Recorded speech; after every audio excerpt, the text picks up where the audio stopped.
हाय buddies, मैं हूं आपका दोस्त मनीष और ये हमारा यूट्यूब चैनल मार्गदर्शक गुरुजी। दोस्तों, आज के इस वीडियो में हम लोग ऑट टू के अर्थ कॉन्सेप्ट के बारे में बात करने वाले हैं। और वो ऑट टू का अर्थ कॉन्सेप्ट है क्या? Subject ought to have had then object. ये बनता कब है? कर्ता के पास कुछ होना चाहिए था या कर्ता में कुछ होना चाहिए था। दोस्तों, हम लोगों ने पिछला ही कॉन्सेप्ट देखा है सब्जेक्ट ऑट टू हैव के बारे में। उसमें क्या था? कर्ता के पास कुछ होना चाहिए या कर्ता के पास कुछ होना, कर्ता में कुछ होना चाहिए, ये कॉन्सेप्ट था। अब ये उसी का पास्ट टेंस है। जैसे अगर मैं बोलता हूं कि मुझ में कॉन्फिडेंस होना चाहिए, तो ये I ought to have confidence, मेरे पास कॉन्फिडेंस होना चाहिए था, तो ऑट टू हैव हैड में बनने वाला है। जैसे लोगों में ईमानदारी होनी चाहिए, so people ought to have honesty. लेकिन लोगों में ईमानदारी होनी चाहिए थी, so people ought to have had honesty. जैसे लोगों में भाईचारा होना चाहिए, so people ought to have brotherhood. लोगों में भाईचारा होना चाहिए था, people ought to have had brotherhood. जैसे स्टूडेंट्स में एनर्जी होनी चाहिए, students ought to have energy. Students में एनर्जी होनी चाहिए थी, students ought to have had energy. मैंने बताने की कोशिश ये की कि ऑट टू हैव का पास्ट टेंस होता है ऑट टू हैव हैड। जैसे सैनिकों में बहादुरी होनी चाहिए थी, लोगों में उत्साह होना चाहिए था, लोगों में ईमानदारी होना चाहिए थी।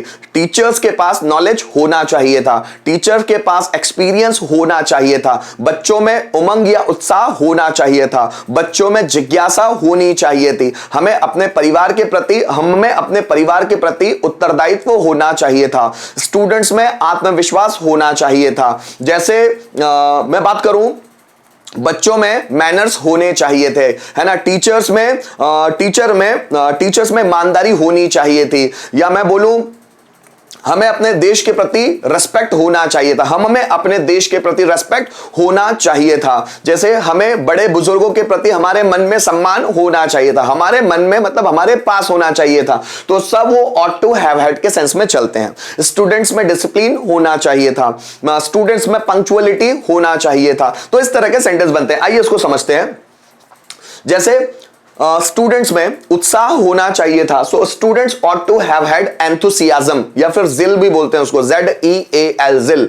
सो students ought to have enthusiasm या students ought to have had zeal. जैसे लोगों में ईमानदारी होनी चाहिए थी, so people ought to have had honesty. लोगों में अपनापन होना चाहिए था, so people ought to have had affinity.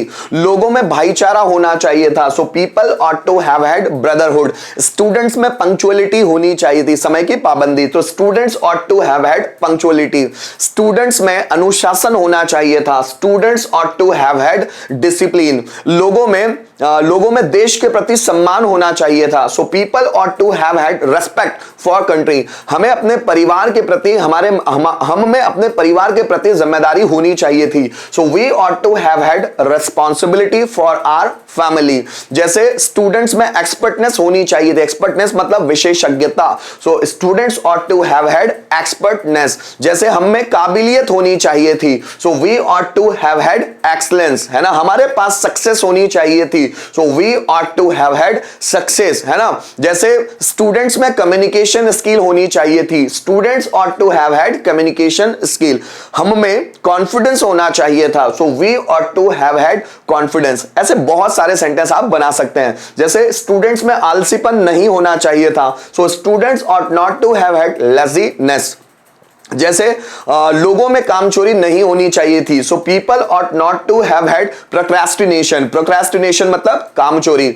जैसे लोगों में बेईमानी नहीं होनी चाहिए थी, so people ought to have had dishonesty, है ना। जैसे स्टूडेंट्स में गुस्सा या आक्रोश नहीं होना चाहिए था, students ought not to have had anger, है ना। जैसे स्टूडेंट्स में साजिश रचने का भाव नहीं होना चाहिए था, so students ought not to have, साजिश रचना मतलब conspiracy, so students ought not to have had conspiracy in their mind, मतलब स्टूडेंट्स के माइंड में कॉन्स्पिरेसी, षड्यंत्र नहीं होना चाहिए था। जैसे सैनिकों में देश के प्रति समर्पण होना चाहिए था, तो soldiers ought to have had dedication for country. सैनिकों में बहादुरी होनी चाहिए थी, so soldiers ought to have had bravery, है ना। तो इससे बहुत सारे सेंटेंस हम बना सकते हैं। जैसा कि मैंने आपको जब मैं ऑट टू के यूजेस समझाता हूं तो बताया भी है कि पांचों सेंटेंस में हम ऑट टू नहीं बनाते, सिर्फ अफर्मेटिव और नेगेटिव सेंटेंस में ही बनाते हैं, और नेगेटिव में भी वही सेंटेंस बनाते हैं जो पॉजिटिव मीनिंग देने वाले हो, अदरवाइज नहीं बनाते, ठीक है ना। तो दोस्तों, कुछ रिटर्न बेस्ड सेंटेंस भी देख लेना चाहिए। लोगों में अपनापन लोगों में अपनापन और भाईचारा होना चाहिए था। ठीक है, सो लोगों में अपनापन और भाईचारा होना चाहिए था। So people ought to have had affinity and brotherhood। लोगों में अपनापन और भाईचारा होना चाहिए था। So people ought to have had affinity and brotherhood। भारतीयों में देश के प्रति सम्मान और समर्पण होना चाहिए था। So Indians ought to have had honor and dedication for country। ठीक है, सो Indians ought to have had honor and dedication for country। हम में परिवार के प्रति प्यार और जिम्मेदारी होना चाहिए था। So we ought to have had love and responsibility for family। ठीक है, विद्यार्थियों में जिज्ञासा और जुनून होना चाहिए था। स्टूडेंट्स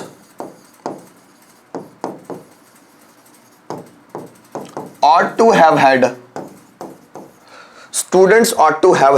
curiosity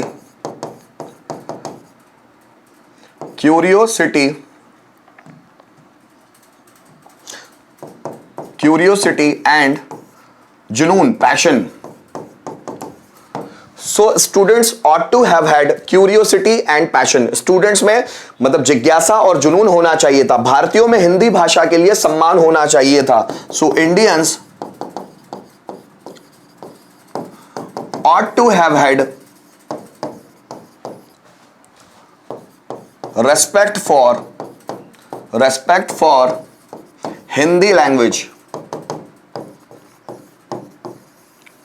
ठीक है, Indians ought to have had respect for Hindi language. तो गाइज यहां पर मैंने कुछ एग्जांपल्स लिए जिसके माध्यम से ought to have had इस कॉन्सेप्ट को मैं समझा सकूं। तो गाइज उम्मीद करता हूं इसके माध्यम से आपको ought to का जो 8वां यूज था ought to have had ये अच्छे से समझ में आया होगा। जब आप इसके सेंटेंस बना बना के देखेंगे तो और क्लैरिटी आती चली जाएगी। उम्मीद है कि आप इस वीडियो के माध्यम से बहुत कुछ सीखे होंगे। अगर किसी तरह की परेशानी है तो कमेंट जरूर कीजिएगा या वीडियो को रिपीट करके ही देख लेंगे तो चीजें क्लियर हो जाएगी। Thank you so much video में एंड तक बने रहने के लिए।